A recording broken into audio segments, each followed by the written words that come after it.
आजच्या या आपल्या संवाद मेळाव्याचे अध्यक्ष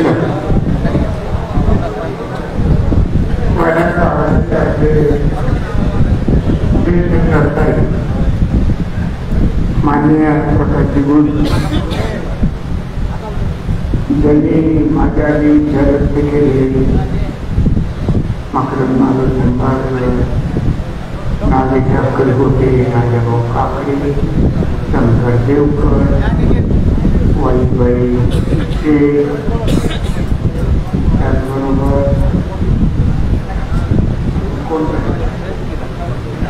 मयूर पुढे तरुण सहकारी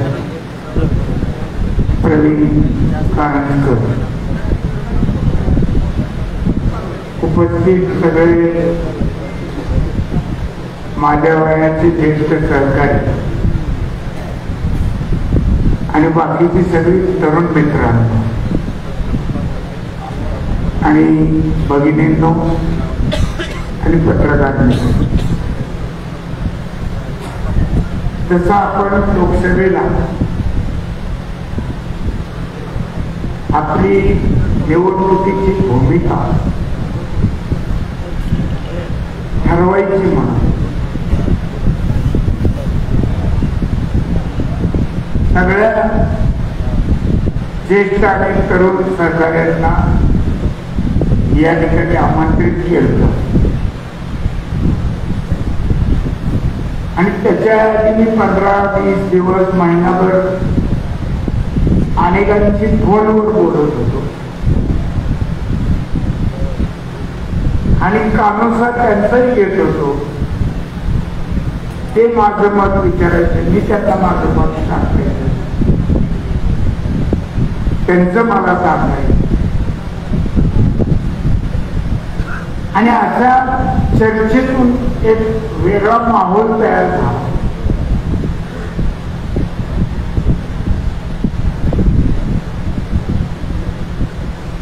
फोनच्या बाबतीत आमचे कमलाकर पाटील सर म्हणले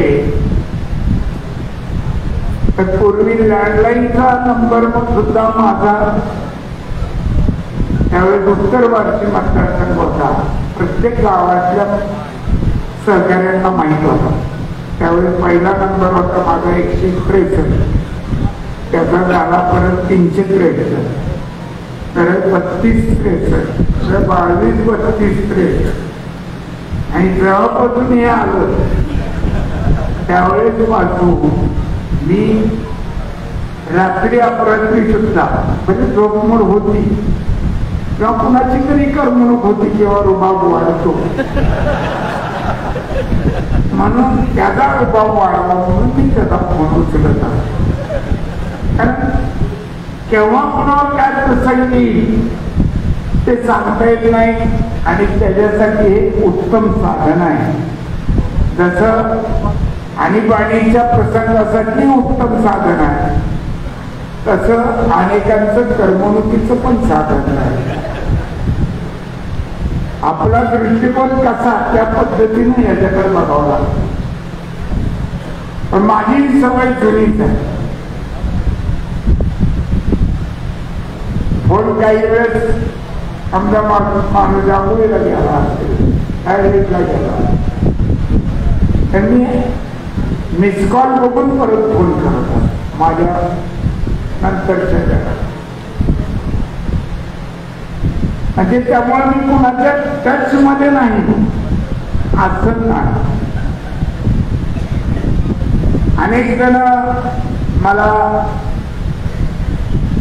5 वर्ष जरी आपण म्हणजे 2.5 वर्ष होतो सत्तेवर, म्हणजे आपली सत्ता कोरोनामध्ये सगळ्याच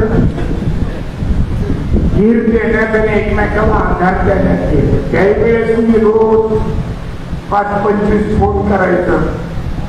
पुढचा बोलला तर सांगायचं, ते म्हणायचं का केला नाही, मी आहे तेवढं तर म्हणून केला. आपल्याही कळतं आपलं पण आहे, ज्याला केला ते तो उचलला याचा अर्थ आहे विश्वास सोडायचा. सगळ्यांनी धीर देण्याचं औषध उपलब्ध करून देण्याचं काम केलं.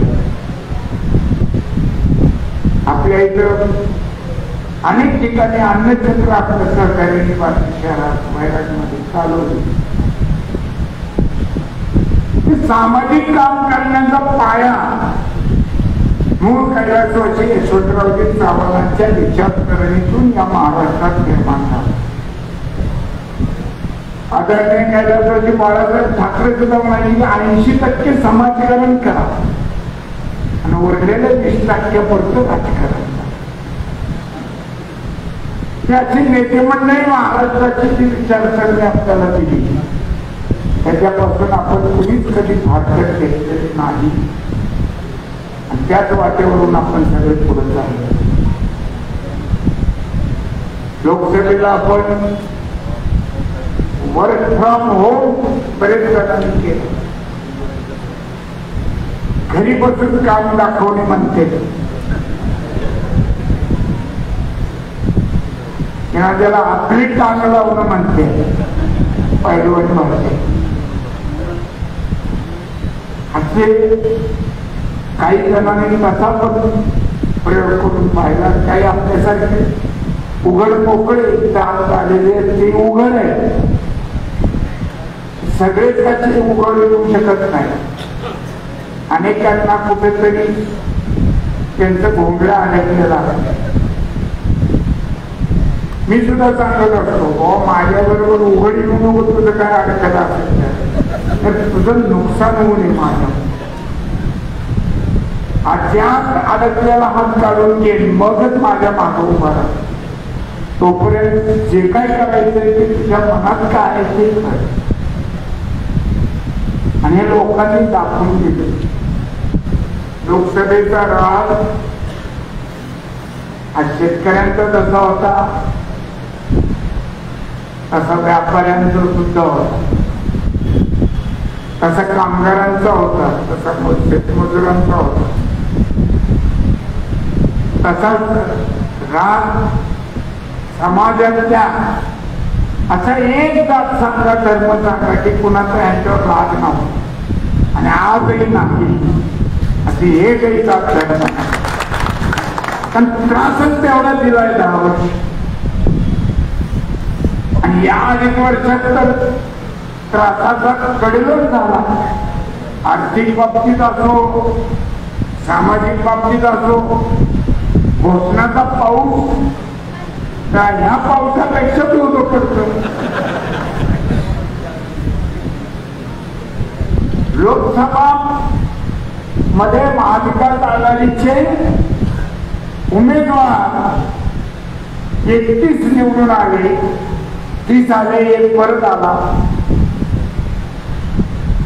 आणि मग लाडकी बहीण आलो. तोपर्यंत काय बहिणी सावत्र होत्या का मारक्या होत्या, मग आता लाडक्या झाल्या, त्यावेळेस मारक्या होत्या. बहिणी बहिणच आहे, प्रत्येकाची बहिणी लाडकी.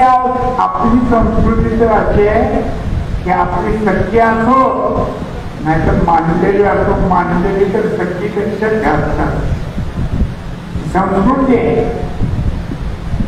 तिला 1500 रुपये खुश करायला निघालेले.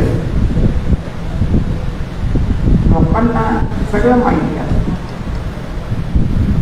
इकडे 1500 रुपये द्यायचे, तिला लागणार स्वयंपाकाचं तेल 30 रुपयाने वाढलंय किलो. 700 निलावा वाढलाय. कालच एक व्यापारी त्याचा हा व्यवसाय ती सांगत होता. इकडे लाडका भाऊजी मारायचा, पुढे 1500 इकडे. बहिणींना बी कळतंय, भाऊजीला बी कळतंय. त्याच्यामुळं सामान्य जनता आता हुशार झाली. स्वातंत्र्याचा अमृत महोत्सव केला आपण. इतक्या वर्षानंतर राजकीय आणि सामाजिकदृष्ट्या कोणीही अडाणी राहिलेलं नाही. तरुण पिढी तर त्यांना रोजच्या रोज माझ्या पिढीपेक्षा जास्त माहिती गोळा करायची सवय. त्याच्यामुळं कुणीतरी आता फार मोठं प्रबोधन करावं, शांतपण शिकवावं असं काही आहे. सकाळी कुठलंही चॅनल लावलं तरी महाराष्ट्र लोकांचं प्रबोधन चालू झालं. त्यामुळे कुठं तेवढाच जाऊन ऐकावं असं काही राहिलेलं नाही. आधी सगळी एक ज्याला सामाजिक जाणीव प्रगल्भ करायचं काम इतक्या वर्षात महाराष्ट्रात झालेलं आहे. त्यामुळे लोक आता हुशार झाले. जशी लोकसभेची निवडणूक आपण जिद्दीनं लढलो, तसं या निवडणुकीचं काय करायचं म्हणून तुम्हाला बोलतो. मी काही कुठल्या पक्षाकडे तिकीट मागितलेलं नाही. कारण आता ते माझं वय राहिलेलं नाही तिकिटाच्या रांगेत उभं राहिलं. आता कुठली तिकीट ऑनलाईन मिळाली. ह्याच्यामुळं आपण लढलोय उघडपणे महाविकास आणि त्यामुळं जो काही तिन्ही पक्षाचे नेते या महाराष्ट्राच्या निवडणुकीच्या संदर्भात निर्णय घेतली, तो आपण सगळे आपल्याला मान्य करावा.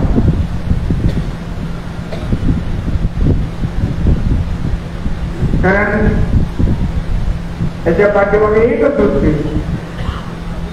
की आता हे जुलमी सरकार तर मोठा शब्द झाला. त्यात सगळे पक्के असतात, त्यात काही चांगलं काम करायचं नाही, तर देखील कुटुंब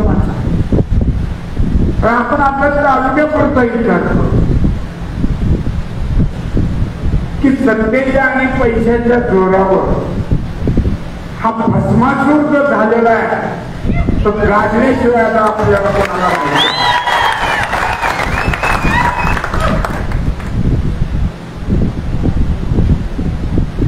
संपत्ती मिळवण्याचा एक ठराविक मार्ग, कुणाचा उद्योग नाही, कुणाची शेती नाही, कुणाची कारखानदारी नाही, कुणाचा व्यापार नाही. तर एक मर्यादा, माझं ते माझं, तुझं ते माझं, ही प्रवृत्ती ज्यावेळेस बळावते त्यावेळेस कुठेतरी हाणून पाडावं लागतं. आणि कुठल्याही जसं पाप भरावं लागतं, 100 पाप झाल्यावर श्रीकृष्णाने सुदर्शन ठीक आहे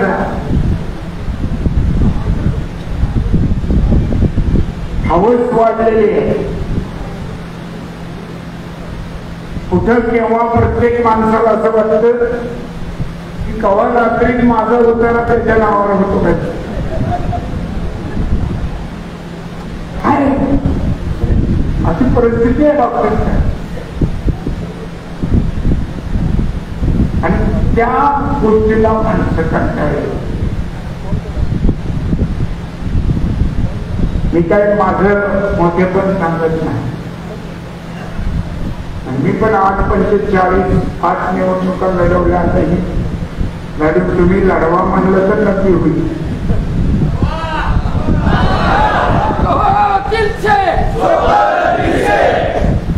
तर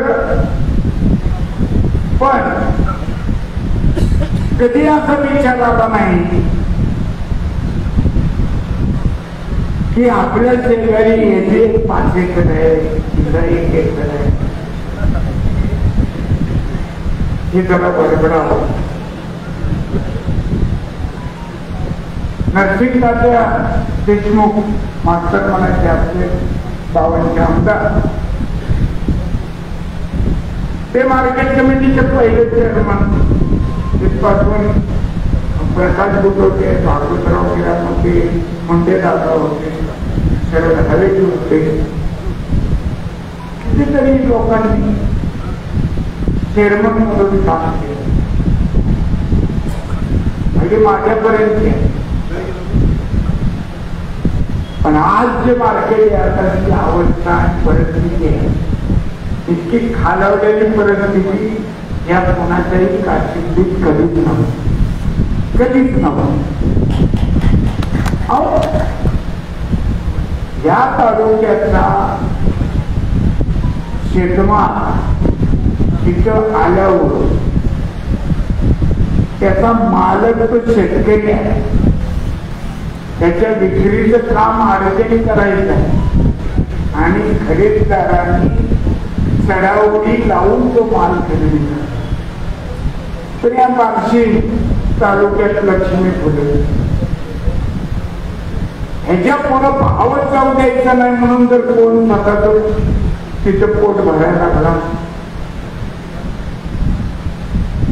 तर बघायचं पण इथून आपण. मुख्य माणूस जर अशा पद्धतीने वागत असते, आम्ही उद्योगधंदे करू नये कुणी आलं, पण लोकांच्या तोंडचा हात काढून नाही, प्रामाणिकपणे करा ना. मैदानात स्पर्धेच्या दुसरा भाव बोलता. त्याच्यामुळं सगळीकडे पाण्याच्या तपासच्या तुम्ही सांगितलं येडशीला डायरेक्ट शेतातनं सोयाबीन केलं जाते, तिकडं गौरवला जाते, तिकडं तुळजापूरला जाते. ही आपली परिस्थिती कधी आपल्यापैकी अनेक जण पदाधिकारी असताना कुठेही बघायला मिळणार. त्यामुळं तुम्ही सगळ्यांनी जिद्दीनं जसं लोकसभेला खचून काम केलं, काही बघितलं नाही, ओमराजांकडून आलाच पाहिजे असा जंग बांधला आणि प्रामाणिकपणे काम केलं. 5-5 बोकडे कळल्या ठिकाणी विरोधकाची होती, पण आपल्याला एक जण सुद्धा म्हणणार नाही की आपल्या बोकडाचं काय कुणी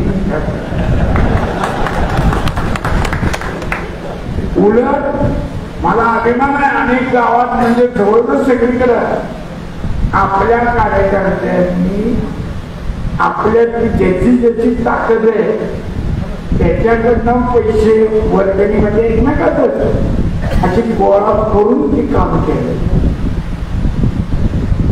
म्हणून मी सांगितलं होतं बोकड काय बोकड एक दिवसाचं कुणाचं तरी 2 वेळेचं जोरदार खाल्लं झालं तर इकडे जायचं का. आणि आता देत असले तर का खाऊ नये, हा पण भाग आहे. आणि ते आपल्याच पैशाचं लूट आपलीच चालली आहे. पैशाची प्रलोभन असो नाही तर जेवणावरची असो, तो जो खर्च होणार आहे त्या बार्शी तालुक्यातल्या सर्वसामान्य माणसाची लूट केलेली आहे आणि त्या लुटीची लूट करायचा आपल्याला पुरेपूर माहितीला देतात. त्याच्यामुळे त्याच्यापैकी काही मागं पुढं बघायचं कारण नाही. पण आपला उद्देश हे जुलमी वर्तणूक ही कायमची विभोग करण्यासाठी आणि येणाऱ्या 25 वर्षाच्या पिढीच्या भवितव्यासाठी बार्शी तालुक्यासाठी विधानसभेची निवडणूक महत्वाची आहे. मी 75 डॉक्टरांशीच्या घरात पुढे गेलेले, माझ्या मागणं असलेले 10 वर्षांनी साथीला आलेले, झालं की आपलं. पण आज जे आपण जगायचंय की आपल्या तरुण पिढीच्या भवितव्यासाठी तिला एक शिस्त, तिला एक दृष्टिकोन, एक वेगळा वाटेनं जाण्याची मार्गदर्शनासाठी या निवडणुकीचं महत्व हा आपल्या सर्वांना मिळेल त्या पद्धतीनं सगळ्यांनी आपापल्या परीनं झाल्याला. अजून चिन्ह मला आता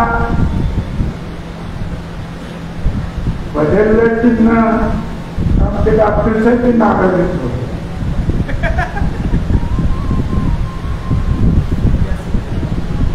सकाळच्या त्यावेळेच्या भावनामुळं घेतलं. मी काय माझ्या मनाने केलं असेल ठीक आहे असा अनुभव झाला. माझ्या मनाने तरी केलं. आता शीत आघाडीचं जे धोरण ठरेल त्या पद्धतीने आपल्याला पुढे जायचं.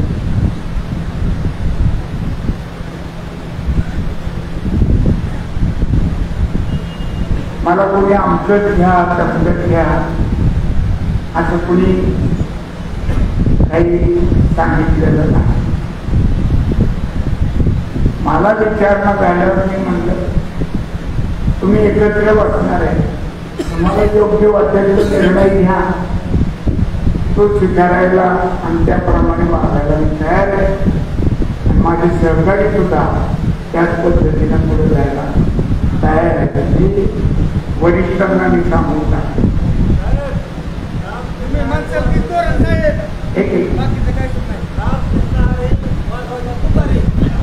कसं आहे तुतारी का आपल्या घरात ठेवली, पण राजे ऐका ऐका, तुतारीवाले, हातवाले, मशालवाले सगळे तिघ एका ठिकाणी त्यांच्या बोलण्याचं त्यांच्या चर्चेनं जे काही आता त्यांचा खर्च चालू आहे.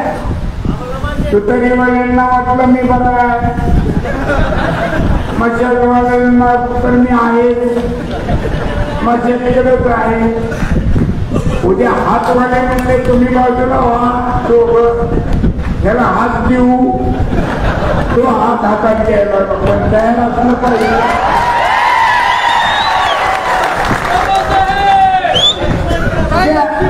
आता आपला काही 40-20 काही नाही दीपक, आपल्याला आपला काही चॉईस ज्येष्ठ नेत्यांच्या चॉईसवर असं जायचं. आधी व्हायचं आणि बदल तर म्हणून व्हायचं. त्यामुळं हे होईल हे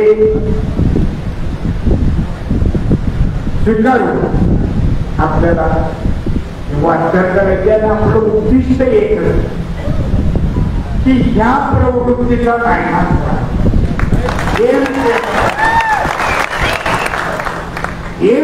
करा. मी नाटकाला का म्हणतो, मला राजकारणासाठी कोणाची लेखर वगैरे द्यायची नाही. म्हणून मी शांतता राखा. भांडण करायला सांगा, तिला 2 मिनिटं लागत नाही का. आणि आपले कार्यकर्ते ते आक्रमक आहे, त्यांना नाही आपण वडला कासला तर बेभानपणे काय होईल सांगता येत, हिची जाणीव मला आहे. आणि म्हणून मी प्रत्येकाला शांततेच्या संयमाच्या मार्गाने जाऊ म्हणून सांगत. भांडण करायला काही वेळ लागत नाही.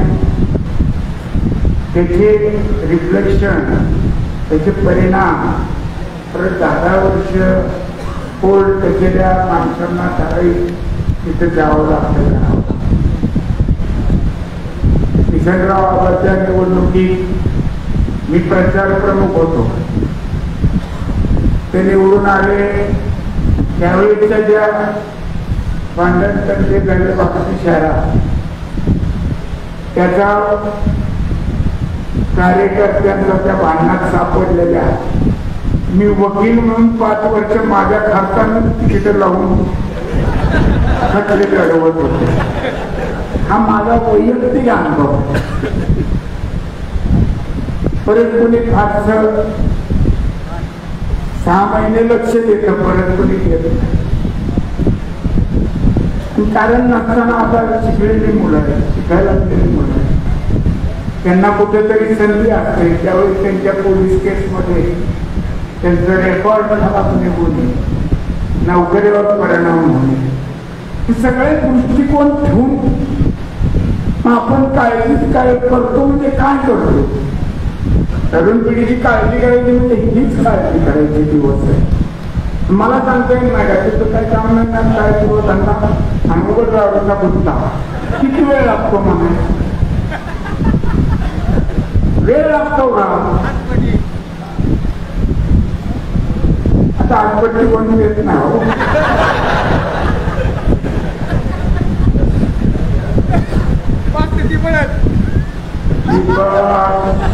शांत ही वेळ लागत नाही. बिघडवायला वेळ लागत नसतो, सुधारवायला वेळ लागत असतो. वाईट करायला वेळ लागत नाही, चांगलं करायला वेळ लागतो. एखाद्याला उमेदवाराला पाळायला कष्ट कमी असते, निवडून आणायला जास्त असते.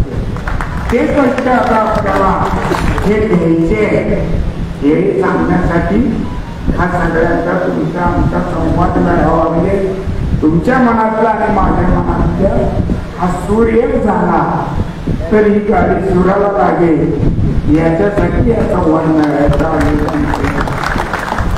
तुम्ही आला पाऊस असताना आम्ही भिजत आहे. आमच्या विजय बापू तिथं काठी टेकून अजून खणखणीतपणे आलेला आहे. कुठे विजाचे बापू बसा बसा.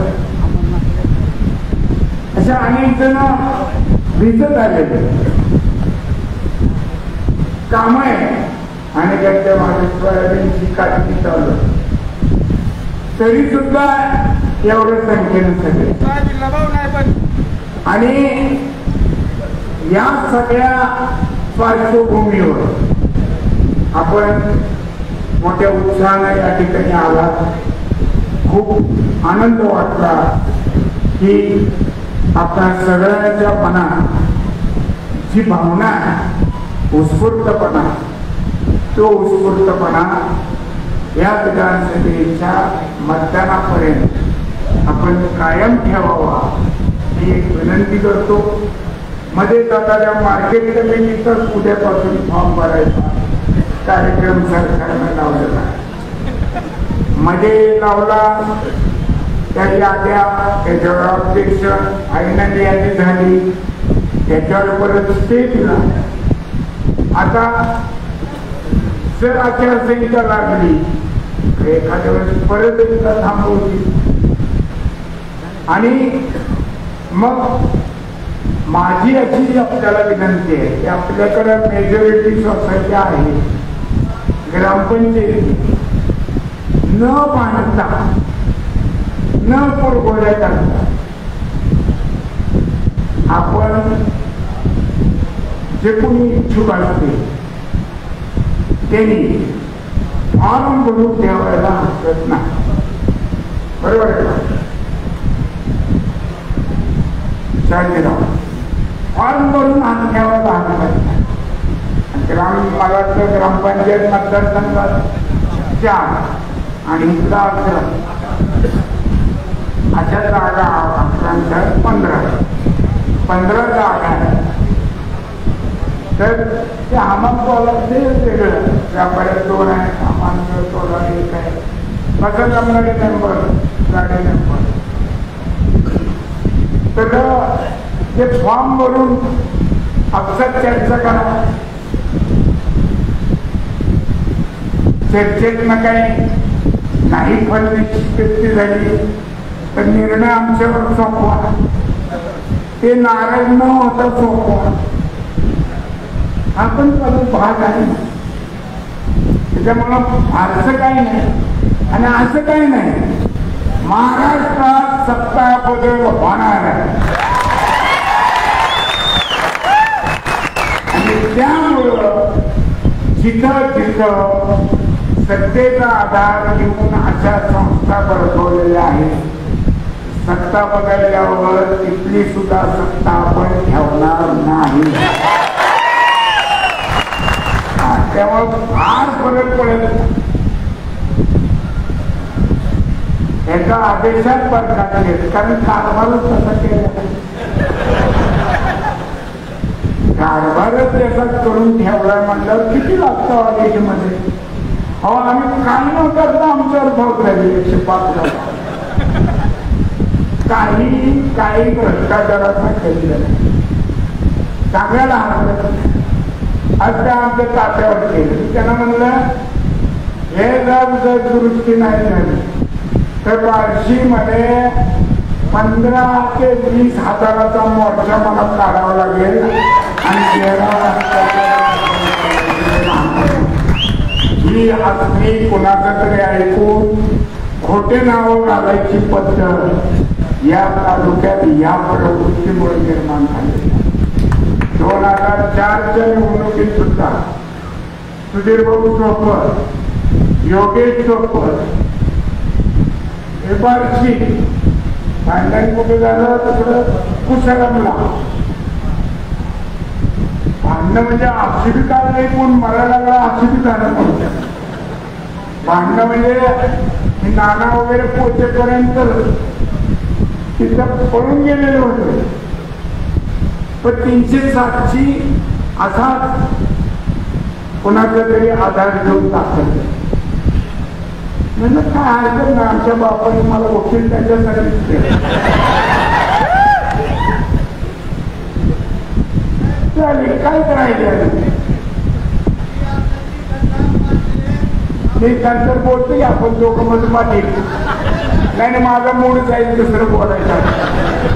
तुमचे प्रश्न खूप छान असतात, खूप इंटरेस्टिंग असतात, विचार करण्यासारखे असतात.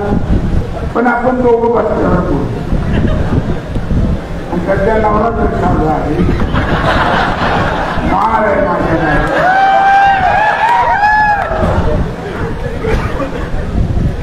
तर ते अशा पद्धतीनं कुठेतरी आमका जरा जड हवायची.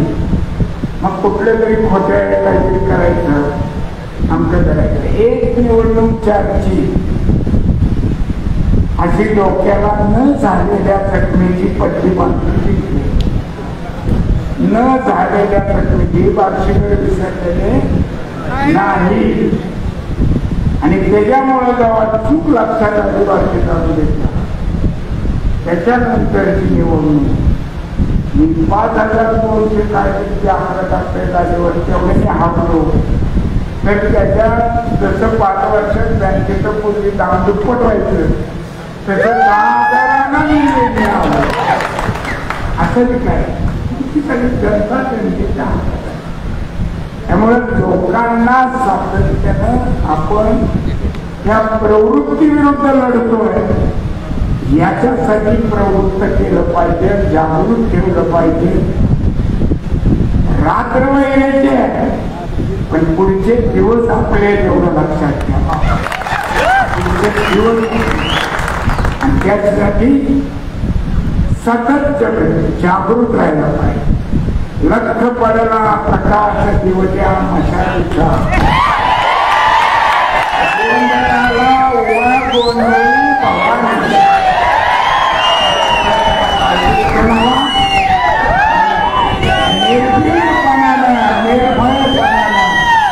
निवडणुकीला आपण सामोरे जाऊ. जिल्हा अडचणी तिथं आधुनिक सोपं तुमच्यासाठी माझ्या जीवाचं सोनं होणार आहे एवढंच सांगतो माझ्या